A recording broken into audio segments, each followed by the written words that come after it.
All right, folks, continuing with Chapter 5 right now and turning to 5 ethical responsibilities for media salespeople. First off, there's a responsibility to consumers, those that consume the media content that companies provide. To avoid being labeled fake news and to attract audiences desirable to advertisers, the media must put the needs of the majority of its consumers first. There's a responsibility for media outlets to try to not deceive those that are consuming content, especially when it comes to advertising, in such a way that there's not this particular bent towards putting information that could ultimately harm somebody or put somebody at a disadvantage in a rather drastic sort of way. So when media people are considering the advertising that they're selling and the creative that goes into that advertising, you have to make sure that you don't accept advertising for products that are unsafe or that make claims about the way the product or service works that is grossly beyond what that product or service can actually do. Second, responsibility to their conscience. All salespeople are responsible to themselves for doing what they believe is good or bad, what is right or wrong, what is based on their own conscious or moral standards. So we're not necessarily saying here that one has to conform to someone else's standard, but whatever your personal philosophy is on what is right or wrong, that's something that you need to keep true to. By acting ethically, salespeople increase their self-esteem, their self-image, and their self-confidence, and do the same for their company. And by acting ethically, salespeople develop a long-term perspective, and that benefits their mental health and their company, as well as the customers and the consumers that they interact with. The thing of it is that it can be very taxing for someone to go along with an ethical standard or a philosophy that they just don't really subscribe to. And that's something that can eat away at one's conscience. That's something that, in many times, it can make people physically ill, not to mention mentally, psychologically disturbing and things like that. So, in a sense, we're talking about not just doing the right thing, but being able to live with yourself and being able to have a sense of, just not making yourself sick with the things that you are doing, that you are promoting, and that sort of thing. So be true to your conscience. Be responsible to your conscience. Thirdly, responsibility to customers. Customers, that is, advertisers, do not buy from or partner with media companies and salespeople that they don't trust. Therefore, media salespeople should concentrate on building trust and managing relationships for the long term, not merely selling for a one-shot deal. When you do business in an ethical sort of way, it is going to be attractive to the customer. And the customer is going to remember that and is going to be more likely to buy from you again. So you want to keep that in mind, and that's something that can help you to develop business for long term and is really, honestly, a lot less work than going out and trying to find new clients all the time and just trying to get them into the door, not servicing the client, not doing right by them, and having to repeat that process over and over and over again, no matter how much the sale is going to be from sale to sale. Customer-oriented rules for media salespeople. Some do's and don'ts here. Let's start with the don'ts first. Don't lie to advertisers. Be honest about advertising packages. Be honest about the anticipated audience and the projections. Be honest about if there's complications in the way that a advertiser's schedule is going to run, or if there's difficulties getting a message out, whatever the case may be. Even if it ultimately hurts you in the long run, it's better to just be open and honest and upfront about everything. Don't sell anything that customers do not truly need. Don't overinflate.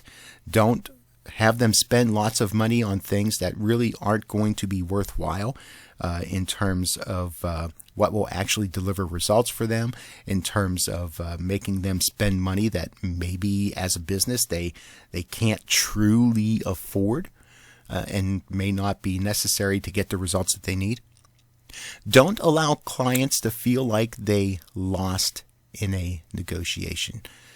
Yes, you want to be successful, and you want to be as effective in terms of generating revenue, but you also don't want to make them feel like that they've basically gotten swindled out of something, or are being forced to do something they don't want to do, or to feel like somehow you kind of snookered them or got the upper hand on them or something like that. In negotiating, effective negotiating is when both sides of a negotiation win on some level. So as much as you want to win, you should also want your client to win in this process.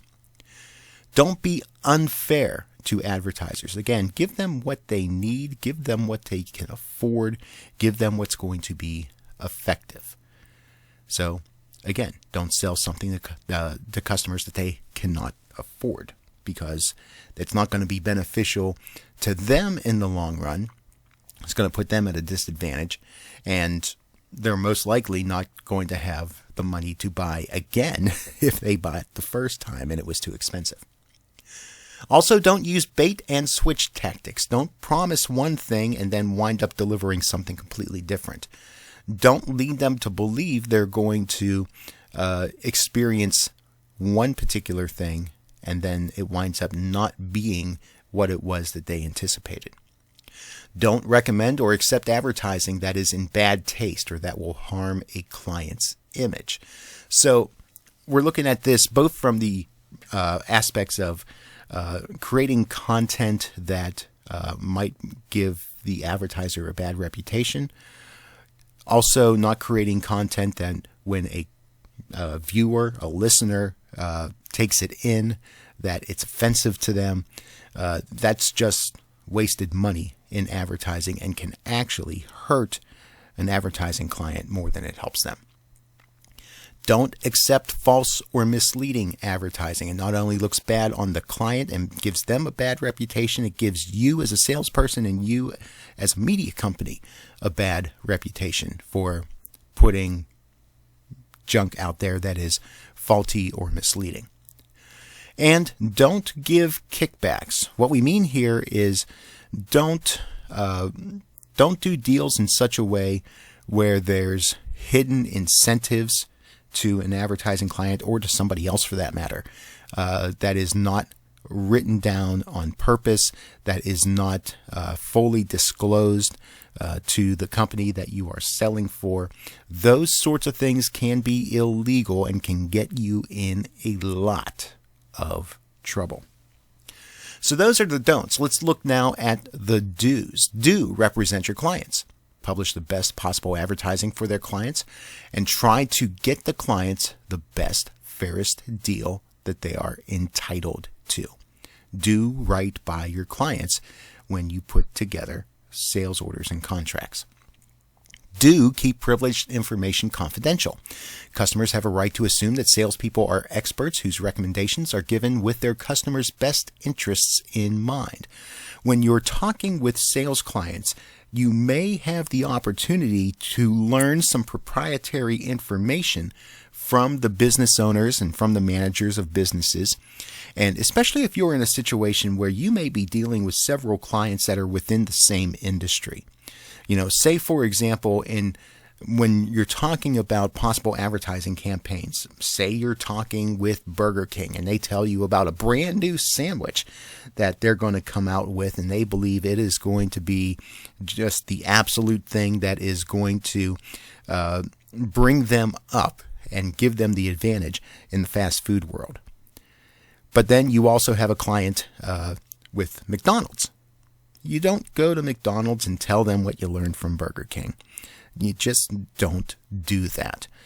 You want to make sure that you are working in the best interest of each of your clients and not to their disadvantage in that sort of way.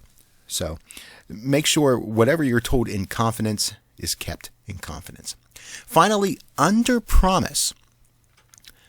It's a salesperson's responsibility to not promise what advertising by itself cannot deliver. Don't promise the moon if you can't provide the moon. As a matter of fact, many people will say it's better to under-promise and then over-deliver. State what you know you can give. Offer that to a client, but then do much more than that whenever possible. Okay, fourth ethical responsibility is responsibility to the community. And we have different aspects of what we mean here when we're talking about community. First, we're talking about the global community. We owe it to society to act in a way that provides the greatest good for the greatest number of people. So you want to look out for society as a whole in the things that you do, in the ways that you conduct business, and in the things that you allow for content to be put out over the air in terms of advertising. Secondly, there's responsibility to the business community. Salespeople must behave responsibly so that investors, regulators, and the general public have faith in our capitalistic system. So integrity in business, integrity in capitalism, those sorts of things in such a way that we are doing our best to make entrepreneurs and business entities look good and give them a favorable view within the eyes of consumers. And then the industry community as well. We want to be responsible to them. Media companies and their salespeople have the responsibility of keeping the media and the press free by fueling it with the advertising revenue that it needs in order to remain as a free press. Without a free advertising or subscriber-supported media, there can't be a free exchange of news, ideas, or content in general. Just look at other world areas where entertainment is very heavily regulated or even run by the government entity. And it is not near the quality of content. It is not near the type of content that really expresses truth in many sorts of ways, or provides clear opinions and exchanges of ideas.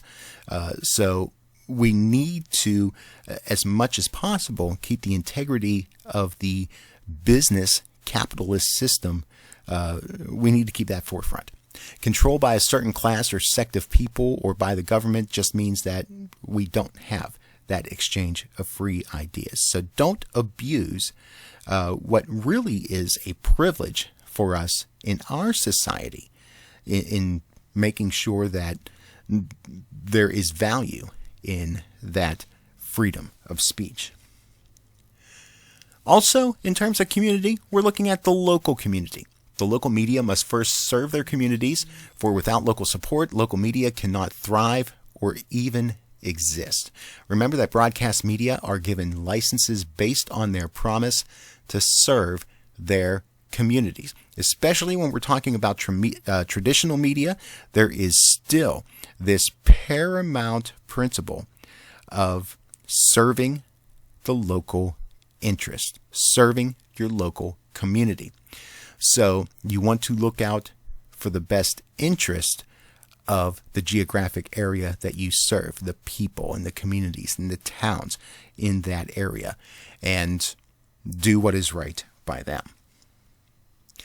Fifthly, responsibility to a company. Media salespeople represent their companies to their customers, and because they are selling an intangible product, something that can't be seen or touched or felt or tasted, they become the personification of, that is, the surrogate for, their product. You represent the company to those that you interact with. And if you leave a poor taste in their mouth because of what you do or what you say or how you do or do not respond to them, that reputation very well can extend over into the company you represent. So because of this unique situation, a company's credibility depends on its salespeople's credibility, which to a large degree depends on the salesperson's personal conduct and integrity. So do keep that in mind. It's not just about you. You're representing something larger, and that something larger is paying you to do what is right in order for their brand and their reputation to be as positive as it can possibly be.